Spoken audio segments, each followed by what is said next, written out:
Hey guys, so we are starting lesson 29 in math today. So make sure you go ahead and stop this video and you've watched the link above it with the lesson for lesson 29 before we get started. Okay? Like we have 2 pages to do today. So let's go ahead and take a look.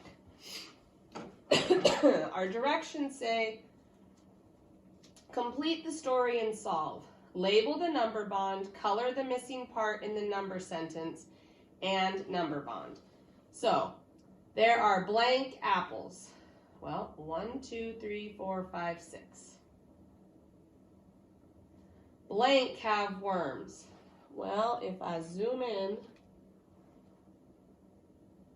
I've got 1, 2, 3. 3 of them have worms. So there are 6 apples, 3 have worms. Yuck. How many good apples are there? So complete the story and solve.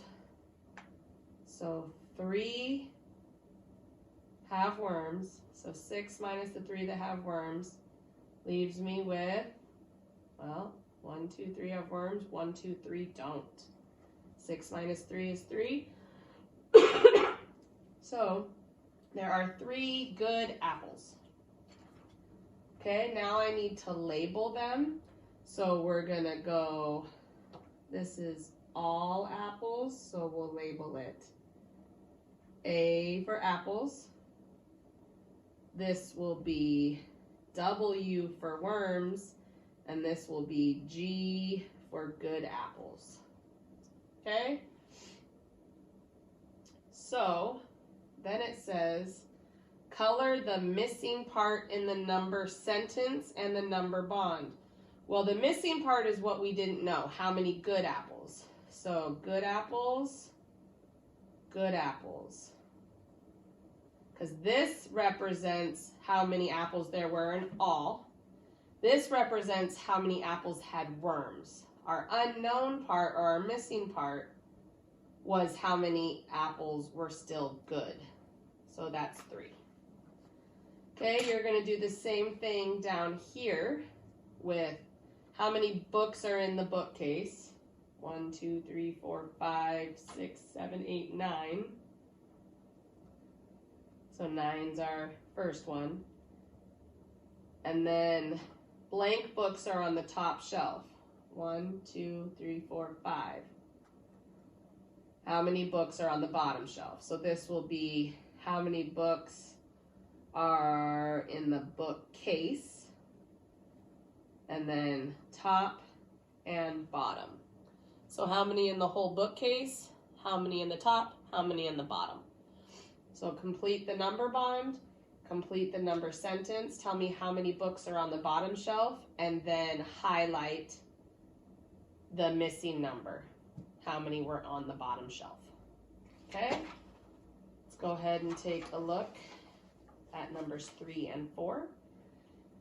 They want us to use number bonds and math drawings in a line to solve. So an example of a math drawing in a number sentence. So here's my math drawing, and there's my number sentence. So there are 8 animals at the pond. 1, 2, 3, 4, 5, 6, 7, 8. 2 are big, the rest are small. How many are small? So 2 are big, the rest are small. So I know that there are 8 animals altogether. I'm going to take away the 2 that are big.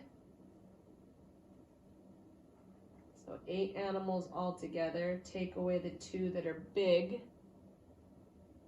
So my missing part is how many are small? 1, 2, 3, 4, 5, 6. 6. 8 take away 2 is 6. Okay? I can either start at 8 and count back 2, 8, 7, 6, or I can start at 2 and count up to 8. 2, 3, 4, 5, 6, 7, 8 to get me 6. So 6 are small. You're going to do the same thing down here. There are 7 students in the class. 1, 2, 3, 4, 5, 6, 7. Blank students are girls. How many students are boys? You get to make this one up. You decide out of the 7 students in class, How many are girls? You choose the number. You make the picture, the number bond, and your number, sentence, and answer match. We want to know how many are boys. All right. And that'll be all for math today. We'll see you guys tomorrow.